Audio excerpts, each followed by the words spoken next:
Assalamualaikum warahmatullahi wabarakatuh. Salam, Om Swastiastu, Nama Budaya, salam kebajikan. Perkenanlah saya menyapa terlebih dahulu yang terhormat Wakil Menteri Investasi dan Hilirisasi, Wakil Kepala BKPM dan juga para pejabat Eselon 1, rekan-rekan media yang saya banggakan, perwakilan Kedutaan Besar dan Kantor Perwakilan Negara-Negara Sahabat, Dinas Penanaman Modal dan PTSP se-Indonesia, dan tentunya rekan-rekan Indonesia Investment Promotion Center IPC yang hadir secara virtual. Pertama-tama saya mengucapkan terima kasih atas kehadirannya pada konferensi pers realisasi investasi triwulan keempat dan tentunya realisasi investasi pada full year di tahun 2025 ini. Tidak terasa 2025 telah kita lalui dengan baik. Semoga insya Allah di tahun 2026 ini kita bisa lebih semangat, lebih optimis, serta selalu diberikan kesehatan oleh Tuhan Yang Maha Esa. Dalam kesempatan ini ingin saya sampaikan bahwa memang tahun 2025 bukanlah tahun yang mudah. Karena kenapa? Ya kita lihat ekonomi global masih diwarnai ketidakpastian, mulai dari perlambatan ekonomi dunia, ketegangan geopolitik hingga fragmentasi di perdagangan internasional. November lalu kita diuji dengan bencana yang menimpa saudara-saudara kita di Aceh, Sumatera Utara dan Sumatera Barat. Namun pemerintah tentunya tetap hadir dan kita harus tetap optimis bahwa itu semua bisa kita lalui dengan baik. Dan juga yang paling penting bahwa ini membuktikan bahwa Indonesia selalu bisa menjaga kepercayaan investor dan mempertahankan momentum pertumbuhan ekonomi nasional yang berkelanjutan dan juga berkesinambungan. Alhamdulillah, boleh saya sampaikan pada kesempatan ini bahwa target realisasi investasi 2025 sebesar 1.905,6 triliun, alhamdulillah tercapai dan bahkan melebihi sedikit dari target yang sudah dicanangkan. Sepanjang tahun 2025 ini dari Januari sampai Desember, total realisasi investasi telah mencapai 1.931,2 triliun atau setara dengan 101,3% dari target pemerintah dan tumbuh 12,7% year on year. Dan dalam kesempatan ini juga memang ini terrefleksi pada kinerja yang kuat di kuartal 2025 ini pada kuartal keempat, yaitu pada Oktober sampai dengan Desember sebesar 496,9 triliun, sehingga ini berkontribusi 26,1% dari target total investasi di 2025. Yang terpenting tentunya investasi tahun 2025 ini memberikan dampak nyata bagi masyarakat dengan penciptaan lapangan pekerjaan baru sebanyak kurang lebih 2,7 juta orang atau naik 10,4% dibandingkan dengan tahun sebelumnya. Dan kita ketahui penciptaan lapangan pekerjaan adalah salah satu tugas utama dari pemerintah untuk bisa menciptakan lapangan-lapangan kerja baru yang tentunya yang baik dan berkualitas. Tentunya capaian kerjasama ini adalah hasil kerjasama dari kita semua dan terima kasih tentunya dengan dukungan semua pihak. Pemerintah terus melakukan diplomasi ekonomi dan upaya perbaikan di dalam negeri. Tentu kita terus meningkatkan bagaimana kita bisa meningkatkan iklim investasi kita ke depannya secara terus-menerus.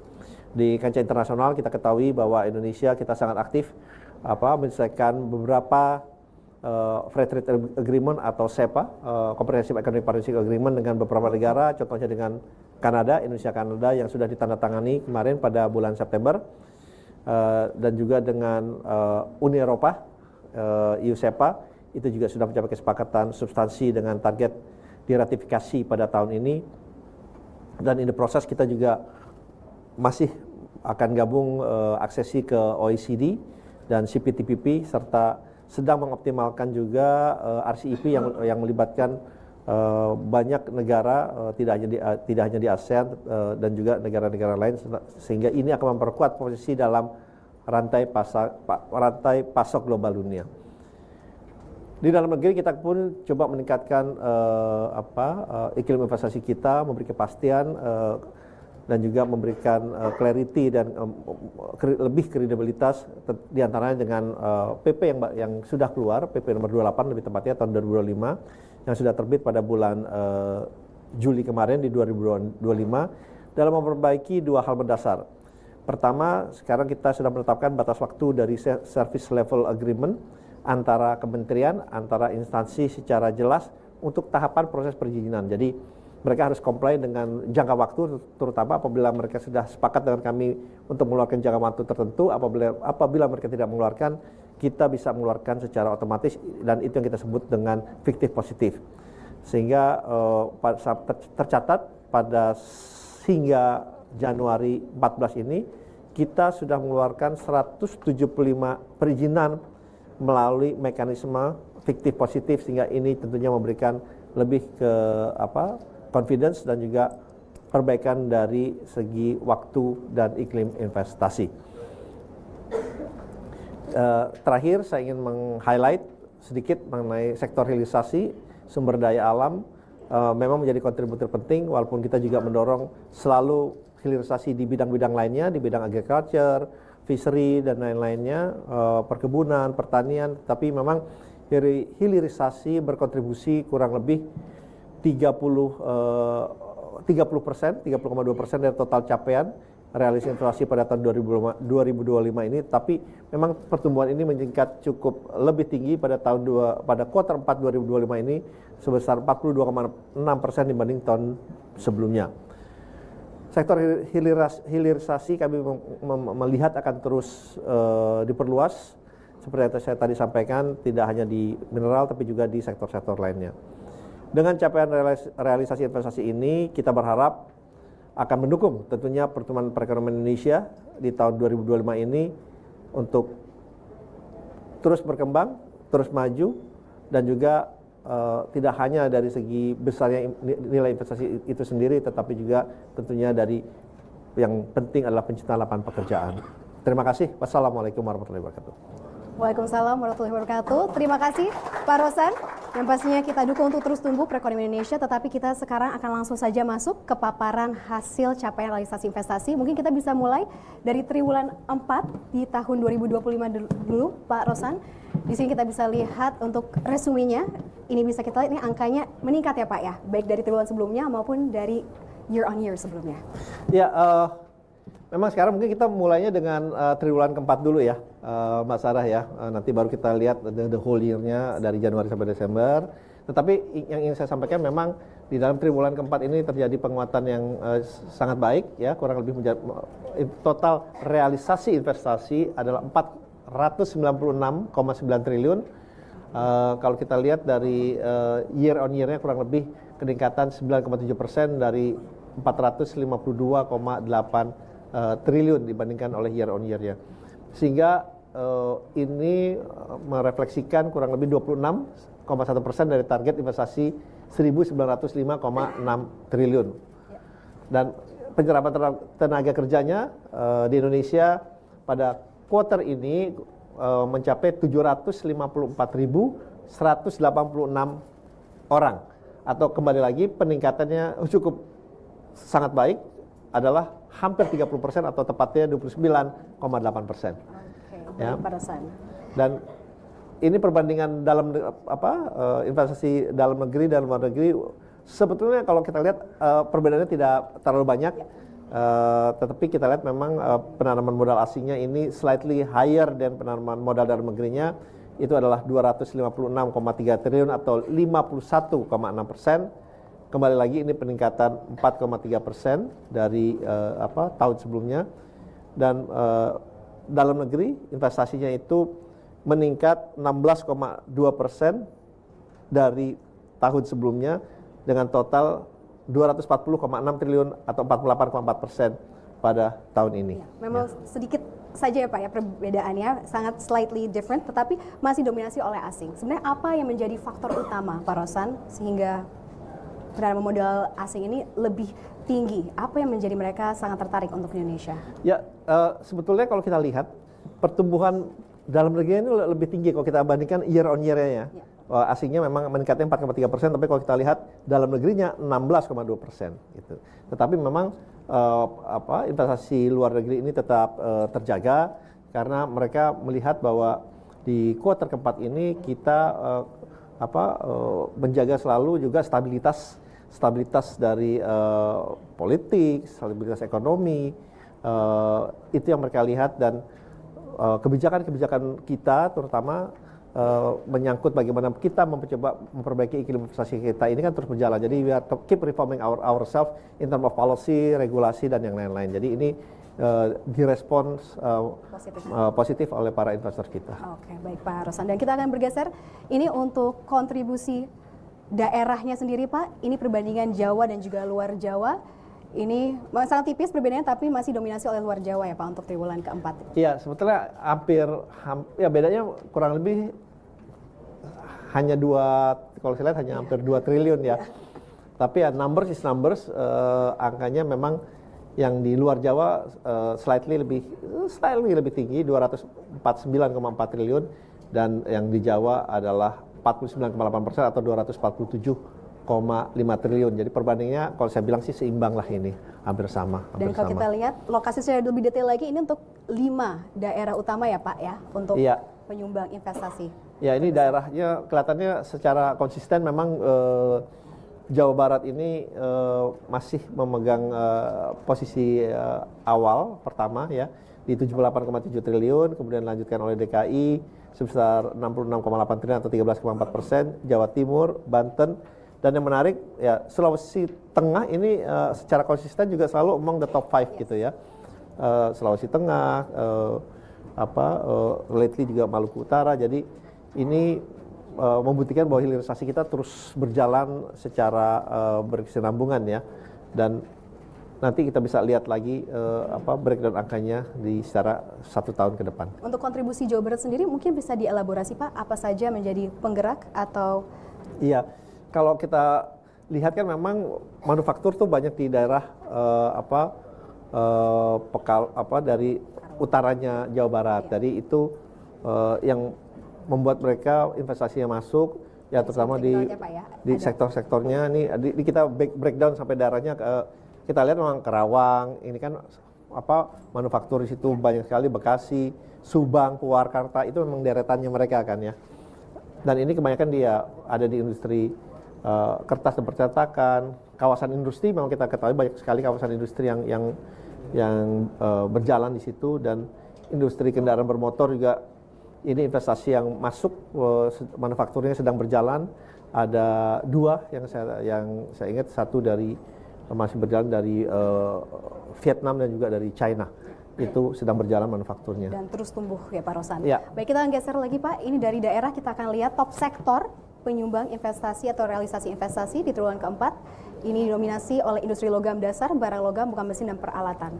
Ya, benar sekali Mbak Sarah, ini memang kelihatannya masih industri logam dasar ini dan barang dasar ini masih number one, kemudian dilanjutkan oleh transportasi, gudang dan telekomunikasi, pertambangan 41,5 triliun, jasa lainnya, dan juga industri kimia dan farmasi kurang lebih 37 triliun atau 7,4%. Dan sekarang pertanyaannya Pak, dengan didominasinya sektor industri logam dasar, barang logam, dan bukan mesin peralatannya, pertanyaannya adalah bagaimana kesiapan infrastruktur pendukung seperti energi, pelabuhan, dan juga logistik untuk mendukung top sektor ini Pak? Ya, memang itu kan harus ada ya. Kalau tidak tentunya bidang ini sebetulnya hampir semua bidang juga tidak akan berjalan. Jadi kita sudah membuat misalnya untuk RUPTL-nya, untuk kesiapan listriknya, baik itu secara renewable atau tidak, kita sudah beritahu. Kemudian kesiapan yang paling penting adalah kesiapan dari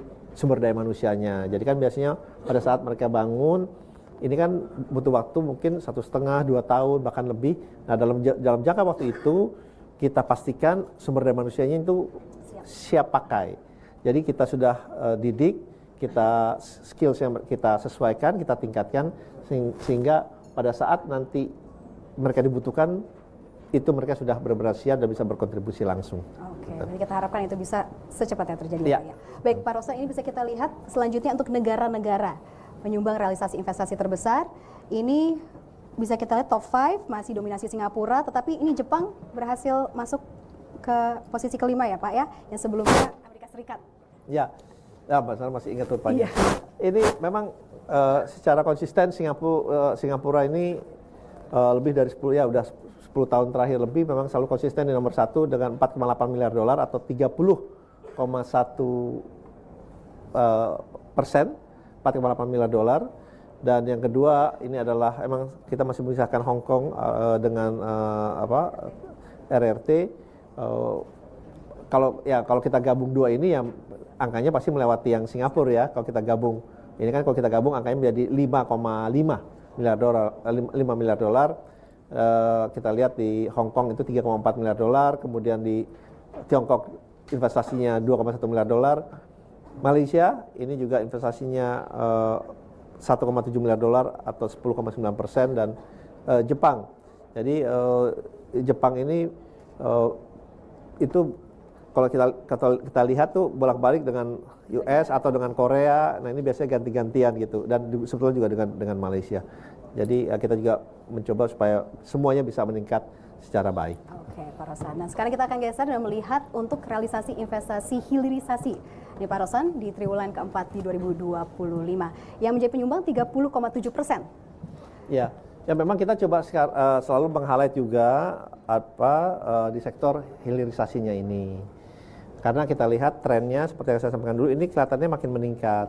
Kalau dulu saya masih ingat realisasi investasi dari hilirisasi itu 25%, sekarang sudah di level kemarin 28, sekarang di 30, slightly lebih dari 30%. Jadi memang kita lihat ini terus meningkat dan yang menariknya lagi menurut kami kalau kemarin lebih banyak di sektor mineral, tapi kalau kita lihat sekarang di sektor perkebunan, kelautan juga sudah mulai ada yang dulu mungkin kelautan perikanan masih hampir tidak ada gitu ya. Nah sekarang sudah masuk ya Pak ya? Sudah masuk, ada ikan tuna, cikalang, tongkol. Jadi ini juga sudah mulai berjalan. Jadi ini yang kita dorong memang untuk tidak hanya terkonsentrasi di sektor mineral, tapi juga bisa meluas ke sektor-sektor lainnya, terutama ke sektor-sektor perkebunan yang menciptakan lapangan pekerjaan itu lebih banyak gitu.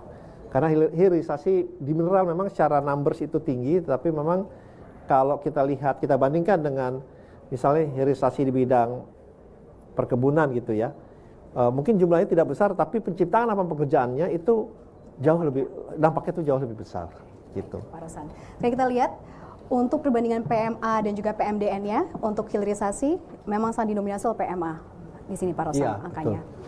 Ya karena ya kalau kita lihat memang ini perbandingan cukup jauh ya, 80,5% dari PMA-nya atau 123 triliun. Karena memang hilirisasi yang masih di mineral itu kan membutuhkan teknologi-teknologi yang terus terupdate gitu ya. Ya jadi memang ini menyebabkan memang penanaman modal asingnya menjadi lebih tinggi. Tetapi dengan kebijakan-kebijakan kita yang baru ini juga untuk lebih memberikan insentif kepada mereka untuk lebih banyak juga transfer of knowledge, transfer of teknologi, research and development-nya pindah ke kita. Nah ini alhamdulillah ada sudah perusahaan dari China yang research and development-nya tahun ini akan pindah ke kita dan hak-hak patennya juga akan diberikan ke kita. Itu di bidang mineral. Alhamdulillah dia sudah setuju dan ini akan mulai kita finalisasi pada tahun ini, gitu ya. Oke. Dan ini itu di bidang recycle. Jadi bukan hanya recycle baterai, tapi di recycle di seluruh recycle di bidang-bidang lainnya gitu. Berarti betul-betul semuanya dipikirkan untuk kesinambungan untuk sustainability ke depannya. Betul. Oke, dan ini untuk top location-nya masih dominasi Jawa Barat dan di sini kalau kita lihat luar Pulau Jawa ada Maluku Utara dan juga Sulawesi Tengah ya Pak Rosan. Ya. Untuk hilirisasi. Iya, karena ini kan sejalan nih ceritanya karena hilirisasinya kita bicara hilirisasi, kita tahu penanaman modal asing lebih tinggi dan kita tahu dua daerah utama untuk hilirisasi adalah Maluku Utara dan Sulawesi Tengah. Ini adalah dua daerah yang memang hilirisasinya itu dari segi investasinya banyak terkonsentrasi di dua daerah ini karena berhubungan dengan sumber daya alamnya juga terletak di dua lokasi itu, terutama di nikel, terutama di nikel dan yang lain-lainnya. Oke, dan untuk penyumbang untuk hilirisasi ini 5 negaranya masih sama, walaupun mungkin posisinya agak berbeda sedikit ya Pak Rosan, tetapi Ya. untuk negaranya masih sama dengan penyumbang terbesar secara umum. Iya, ya kalau kita lihat memang Singapura masih lebih tinggi nih ya, walaupun soalnya kalau kita see through lagi ya memang ini soalnya banyak juga yang dari China, baik juga dari China maupun negara lain. Hong Kong memang nomor 2, Malaysia juga ini kalau kita lihat Malaysia nomor 3, walaupun sebetulnya kalau kita kembali situ ini ternyata investasinya adalah dari negara lain, dari negara Korea Selatan, dari negara Korea, tapi kebetulan masuknya mereka melalui Malaysia. Jadi hub saja ya Pak ya? Iya, jadi kita kan tercatat sesuai dengan Negara. negaranya yang pada saat mereka mendaftar ke kita. Oke, Gitu. dan sekarang kita akan bergeser lagi untuk melihat untuk rinciannya mungkin secara lebih detail lagi, lebih luas lagi untuk persebaran hasil capaian realisasi investasi di triwulan keempat ya Pak Rosan. Ini bisa kita lihat sudah cukup menjangkau dari barat sampai timur Indonesia dengan 5 daerah penyumbang utama sudah di-highlight dengan warna dari Jawa Barat yang mendominasi, dan untuk yang top 5 Sulawesi Tengah masuk dari luar Jawa. Ini untuk kedepannya Pak, apakah ada strategi untuk meningkatkan potensi investasi di luar Jawa? Itu seperti apa? Mungkin selama ini apa tantangannya dan apa strategi ke depannya? Ya memang kalau kita lihat sih secara penyebarannya itu sudah cukup merata ya, penyebarannya titik-titiknya. Tetapi memang yang kita ingin dorong tentunya tuh lebih banyak juga investasi yang tidak hanya berpusat di sumber daya alam itu tersebut gitu ya. Nah, karena kalau kita lihat sebetulnya investasi ini terutama di bidang renewable energy juga itu salah satu yang akan kita dorong, karena sesuai juga dengan rencana dari PLN itu kurang lebih 76% itu tenaga energi kita akan datang dari renewable energy, dan itu bisa lebih menyebar lagi, tidak hanya terkonsentrasi di Jawa tetapi juga bisa di Sumatera, di Kalimantan, bahkan di Papua. Jadi kita memang mencoba melihat insentif apa yang kita bisa berikan apabila mereka berinvestasi di luar Jawa, dan yang kedua bagaimana mereka berinvestasi tapi menciptakan lapangan pekerjaan yang lebih besar. Jadi tidak semata-mata kita hanya lihat dari angka besarnya investasi itu sendiri. Gitu ya. Baik Pak Rosan. Dan berbicara tentang sektor-sektor yang ingin dikembangkan, ini kita bisa lihat salah satu sektor adalah jasa ya Pak Rosan, yang juga merupakan salah satu kontributor yang cukup besar untuk hasil realisasi investasi. Ini bisa mungkin dielaborasi? Iya, memang ini sebenarnya adalah lebih detailnya tadi kan, tadi hanya 5 besar. Tapi kalau kita lihat tadi jasa apa sih? Ternyata itu investasi di rumah sakit swasta.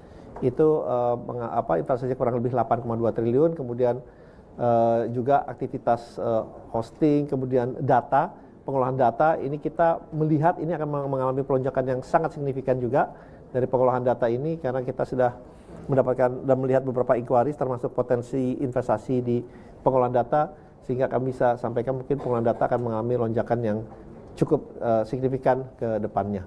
Gitu ya. Baik, Pak, dan sekarang kita lihat juga untuk lebih rinci lagi seperti katakan Pak Rosan. Ini memang tadi kita lihat 5 besar, tapi Jepang, Amerika Serikat, Korea Selatan susul-susulan ya Pak Rosan ya. Dan diikuti juga oleh Australia di sini, dan bahkan 10 besar Prancis juga masuk. Iya. Ya memang ini hanya detail saja, kalau tadi hanya 5 besar, karena yang saya sampaikan ini mereka biasanya ganti-gantian nih, ada Jepang, ada Amerika Serikat, ada Korea Selatan, dan Australia juga ini mengalami peningkatan. Sejak kita mempunyai SEPA juga, Free Trade Agreement antara kita dan Australia yang sudah mulai berjalan, sehingga kita lihat peningkatan investasi di Australia juga makin baik ya. Dan Prancis juga ini juga mengalami peningkatan, karena biasanya itu selalu Belanda kan, kalau dari negara-negara Eropa selalu tuh Belanda. Nah kita lihat ini menarik, Prancis juga sekarang sudah bahkan lebih sedikit dari Belanda dalam melakukan investasinya. Dan ini adalah susunan berikutnya, ada ya Thailand, BVI, Vietnam, dan yang lain-lain. Oke, nanti bisa kita lihat juga secara lebih detail lagi di materi yang bisa diunduh. Tetapi sekarang ini kan triwulan keempat dikatakan sering menjadi penentu untuk melihat capaian tahunan Pak Rosan. Dan sekarang kita akan kembali lagi untuk melihat capaian di tahun 2025. Kita akan bergeser, kita akan kembali refresh dashboardnya karena kita ingin melihat dari periode Januari sampai Desember 2025. Pak Rosan, bisa kita lihat tadi ini capaiannya ini telah mencapai target, bahkan melampaui 101,3% dari target 1.905,6 triliun seperti yang sudah dikatakan di awal tadi, Pak Rosan. Iya, terima kasih Mbak Sarah. Jadi memang ini adalah rekapitulasi dari quarter 1, 2, 3, 4 dan ini adalah hasil totalnya selama 2025 yang sudah kami dapat hasil realisasi investasi Januari Desember 2025 dari target sebesar tadi 1.905 triliun, alhamdulillah tercapai 1.931,2 triliun. Tadi saya sudah sampaikan di awal dan peningkatan 12,7%. Jadi di tengah tantangan dunia yang penuh tidak kepastian, alhamdulillah investasi yang masuk ke Indonesia ini terus terjaga, baik dari dalam maupun dari luar negeri. Terlepas kemarin sempat ada ribut sedikit di bulan Agustus, alhamdulillah ini kita bisa recover di quarter keempatnya ini.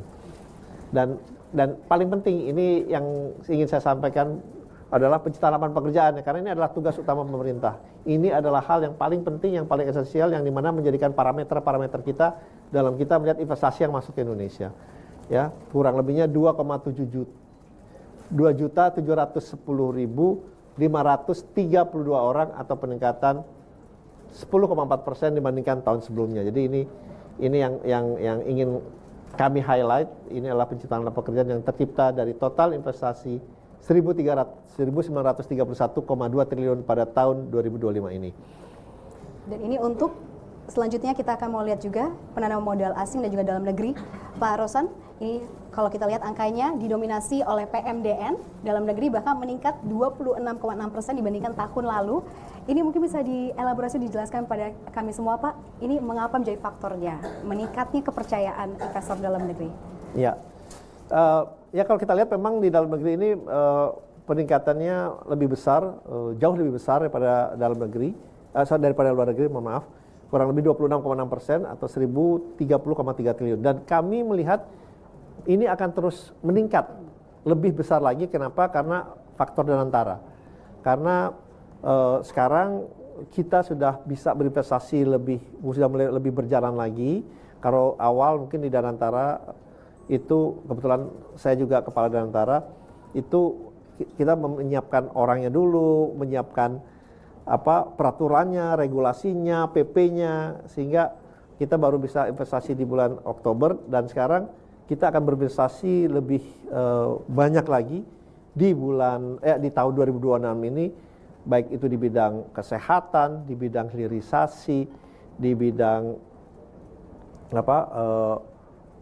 chemical dan yang lain-lain. Jadi saya bisa memastikan bahwa dalam negerinya di tahun 2026 ini akan meningkat lebih tinggi, peningkatannya year on year akan meningkat lebih tinggi. Terutama dengan semakin dipermudahnya akses perizinan dan juga pasti pembiayaan juga ya. Walaupun kita tetap domestik tetap dikejar, tetap. Ya, ini juga akan saya yakin juga akan meningkat, karena sekarang juga kembali lagi dengan investasi yang masuk ke Indonesia dari asing ini, kita sekarang bisa tandem juga kembali lagi dengan Danantara, sehingga ini juga memberikan confidence kepada mereka bahwa kita sama-sama investasi gitu ya, kita sama-sama taking calculated risk, sehingga peningkatannya insya Allah akan terjaga, walaupun menurut kami peningkatan year on year-nya di dalam negeri akan lebih meningkat. Terus meningkat lagi, Pak. Iya. Oke. Karena akselerasi yang kita lakukan di Danantara. Oke, baik Pak Rosan. Dan sekarang kita lihat untuk realisasi investasi di luar Jawa dan juga di Pulau Jawa,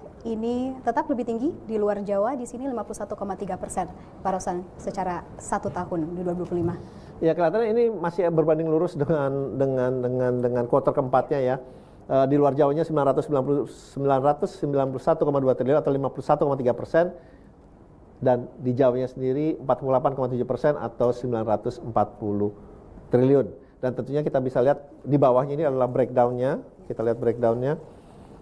Secara konsisten selama 1 tahun ini investasi di Jawa Barat tetap nomor 1 DKI Jakarta, Jawa Timur, Banten, dan kembali lagi ini karena Sulawesi Tengah, ini karena faktor hilirisasi. Dan bisa saya sampaikan ini juga terdampak pada pertumbuhan perekonomian mereka. Contohnya Sulawesi Tengah itu kalau kita nasional kurang lebih 5%, mereka itu mencapai 8%. Pertumbuhan ekonominya di daerah Sulawesi Tengah ini. Jadi ini dari kalau kita lihat memang kita sering dengar itu daerah Morowali kan ya. Jadi memang ini investasinya paling baik di Morowali dan Morowali Utara.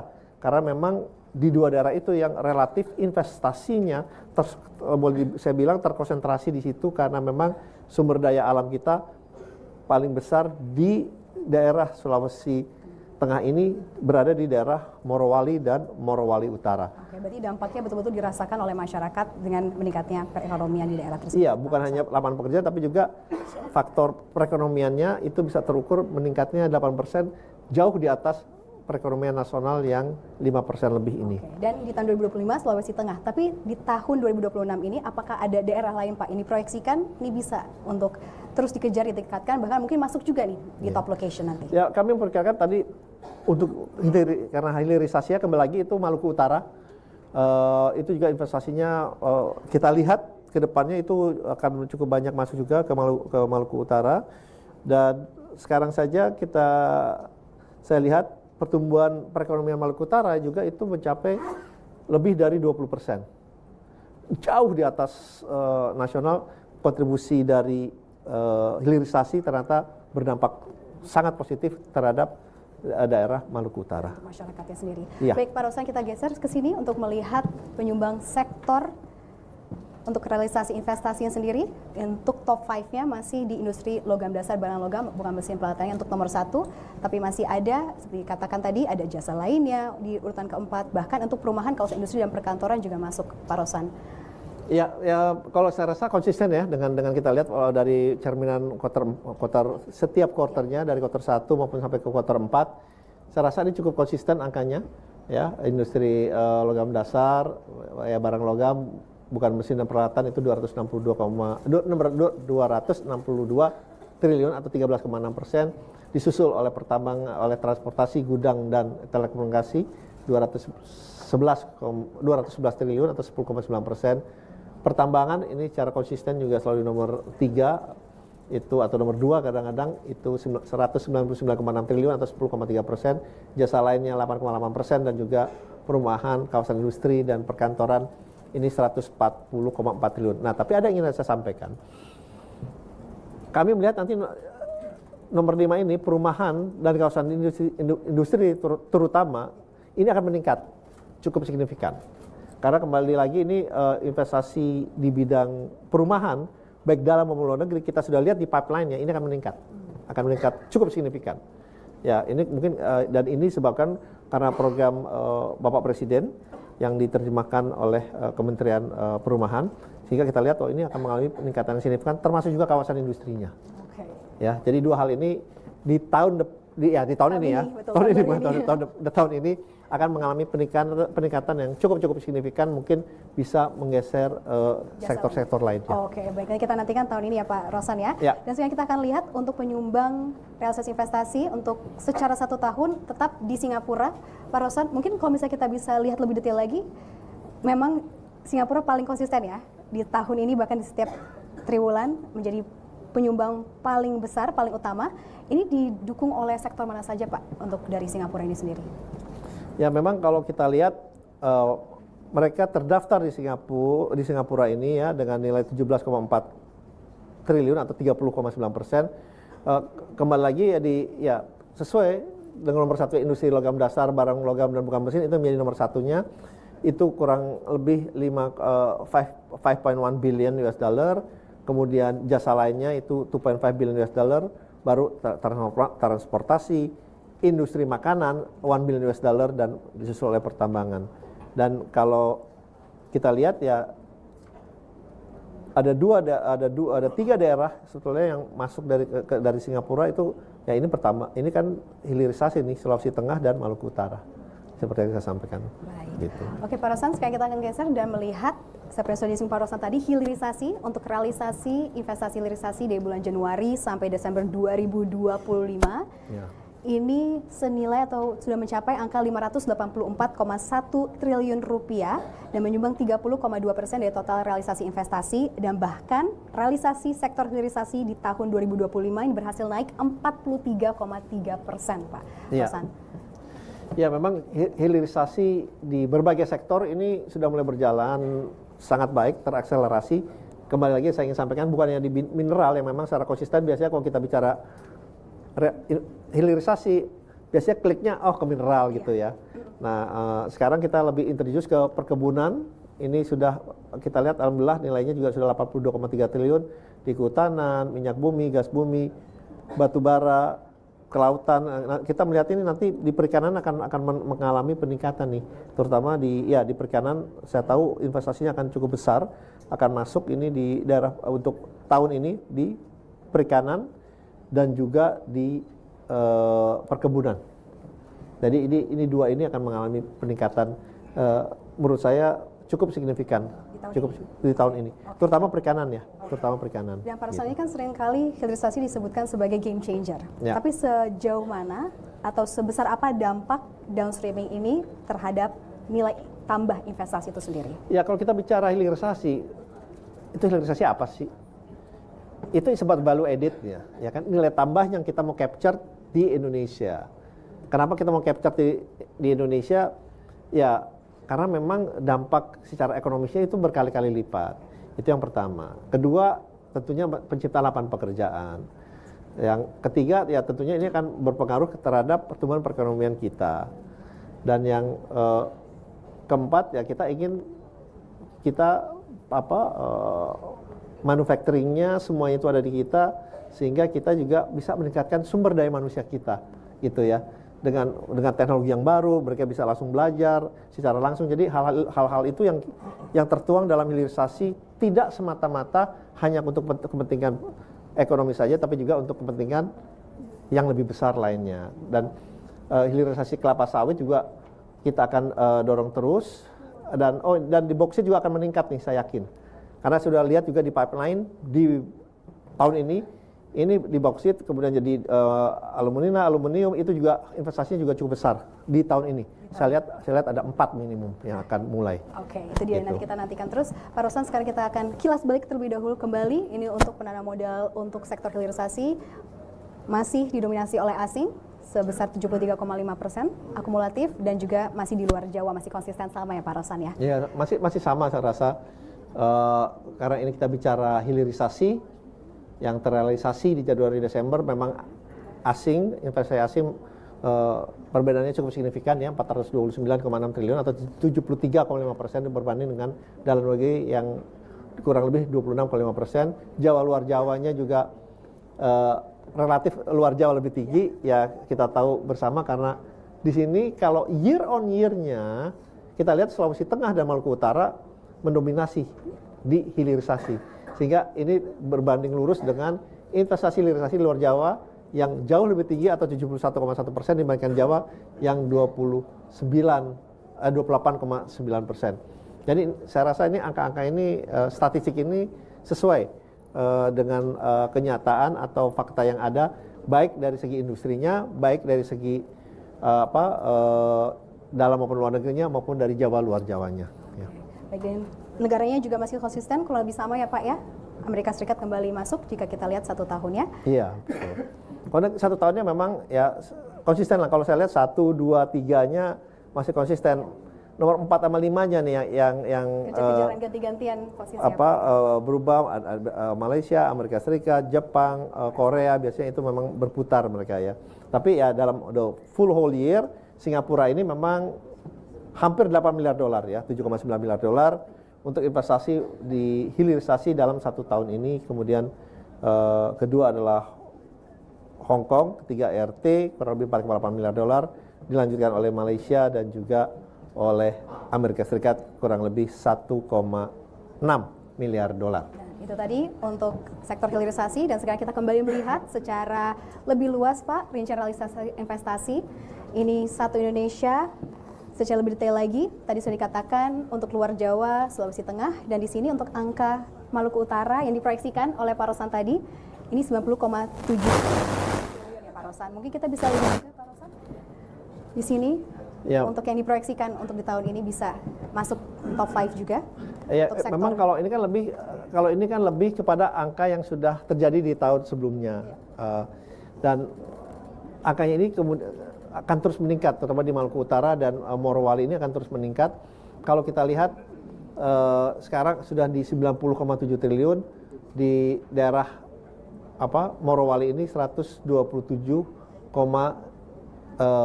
triliun di Sulawesi Tengah ini. Jadi angkanya nih saya rasa ini nanti bisa tidak berbeda jauh nantinya nih. Karena pertumbuhan dari Maluku Utara walaupun mereka juga lebih cepat dengan adanya kawasan industri yang terus bertumbuh untuk menyerap investasi yang masuk ke daerah Maluku Utara. Jadi ya kembali lagi penyebarannya sudah merata, tetapi kita ingin lebih merata lagi, lebih meluas lagi. Dan saya lihat juga investasi di Kalimantan ini akan meningkat, terutama di Kalimantan Barat karena bauksit.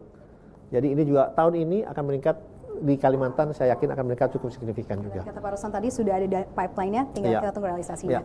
Oke, ini untuk sektornya lebih rinci lagi, Pak Rosan. Ini masih bisa kita lihat nanti lebih dalam lagi materi yang akan bisa diunduh oleh rekan-rekan, terutama juga ini juga sudah ada negara-negara. Ya, ini kan breakdown ininya aja. Negara tidak hanya 5 besar, tetapi juga negara-negara yang lebih detailnya lagi gitu ya, sampai dengan Swiss pun ini ada, sampai UAE. Saya lihat juga ini mungkin yang meningkat nanti adalah dari UAE. Saya lihat juga ini akan meningkat, UAE akan meningkat investasi yang masuk dari UAE.